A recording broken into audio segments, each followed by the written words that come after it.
അമ്മ നേർന്ന നേർച്ചേനെ പ്രസാദം വാങ്ങിക്കാൻ വേണ്ടി അമ്പലത്തിൽ പോയി എൻ്റെ കെട്ടും തിരിച്ചു വരുമ്പോൾ ഈ ബോക്സ് ആയിട്ടാണ് കേട്ടോ വരവ്. രാവിലെ തന്നെ ഹാപ്പി വാലന്റൈൻസ് ഡേ എന്ന് പറഞ്ഞൊരു ഉമ്മയും തന്നു പോയ വ്യക്തിയാണ് കേട്ടോ. പക്ഷേ ഇതാ തിരിച്ചു വരുമ്പോൾ ഈ ഒരു ഐറ്റം ഇത് ഞാൻ എക്സ്പെക്ട് ചെയ്തില്ല എന്ന് പറഞ്ഞാൽ കള്ളത്തരായി പോകും. കാരണം എല്ലാ വർഷവും ഇത് മുടങ്ങാതെ കിട്ടുന്നതാണ് കേട്ടോ. ഇതെനിക്ക് കിട്ടിയപ്പോൾ നമ്മുടെ കുഞ്ഞു കുശുമ്പി ഓടി വന്നിട്ടുണ്ടായിരുന്നു കേട്ടോ. എന്താ സംഭവം ഞാനിങ്ങനെ ഓരോന്ന് അൺബോക്സ് ചെയ്യുമ്പോൾ അവൾ ഹായ് സൂപ്പർ എന്നൊക്കെ പറഞ്ഞ് തുമ്പി പറഞ്ഞുകൊണ്ടിരിക്കുന്നുണ്ടായിരുന്നു. ഈ സംഭവം കുറച്ച് നൊസ്റ്റു അടിപ്പിക്കുന്നത് തന്നെയാണ് കേട്ടോ. കാരണം പണ്ട് തൊട്ടേ വാലന്റൈൻസ് ഡേ എന്ന് പറഞ്ഞാൽ ഈ ഒരു ഐറ്റം ഉണ്ടായിരിക്കും. ഒറിജിനൽ ഫ്ലവർ കിട്ടാതെ വന്നപ്പോൾ വൈശാട്ടൻ എന്താ ഈ ഫ്ലവർ കയറി പിടിച്ചു. ഈ ഒരു കാര്യത്തിൽ ഞാൻ ബ്ലെസ്ഡ് ആണ് കേട്ടോ. കാരണം കല്യാണത്തിന് മുന്നേ ഓരോ ഡേയും നമ്മൾ ഭയങ്കരമായിട്ട് സെലിബ്രേറ്റ് ചെയ്യണു, അല്ലെങ്കിൽ ഓരോ കാര്യം അവർ ഓർത്ത് വെച്ചോ എന്ത് ചെയ്യുന്നോ അത് കല്യാണത്തിന് ശേഷവും അതുപോലെ തന്നെ കിട്ടുക എന്നുള്ളതൊരു ഭാഗ്യം തന്നെ അല്ലേ. ഒരു വാലന്റൈൻസ് ഡേ മാത്രമായിട്ട് എന്തിനപ്പം ഇങ്ങനെ ആഘോഷിക്കുന്നത്? എല്ലാ ദിവസവും നമുക്ക് വാലന്റൈൻ ഡേ ആണെന്ന് പ്രേമിക്കുന്ന കാലത്ത് പറയണമായിരുന്നു. കല്യാണം കഴിഞ്ഞിട്ട് അത് മാറ്റി പറഞ്ഞാൽ ശരിയല്ല അല്ലേ.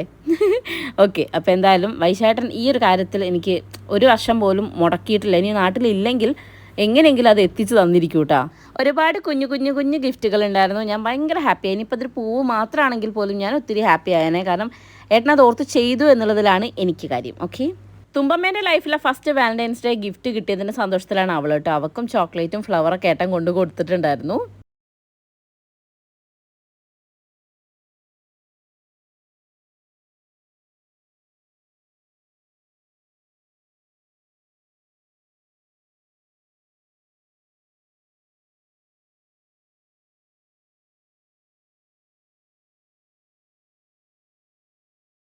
ആക്ച്വലി ഏട്ടന് ഞാൻ ഗിഫ്റ്റ് ഒന്നും വാങ്ങിച്ചിട്ടുണ്ടായിരുന്നില്ല ഗൈസ് ഇത്തവണ. അപ്പം ഏട്ടൻ പുറത്ത് പോയ തക്കത്തിന് ഞാനും കല്യാണിയും കൂടെ പുറത്ത് പോയി ഒരു ടീഷർട്ടൊക്കെ വാങ്ങിച്ചിട്ട് വന്നു കേട്ടോ.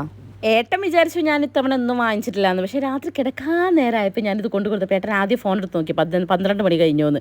പക്ഷേ കഴിഞ്ഞിട്ടില്ലായിരുന്നു ഗൈസ്. അങ്ങനെ ഞാനത് കൊടുത്തു.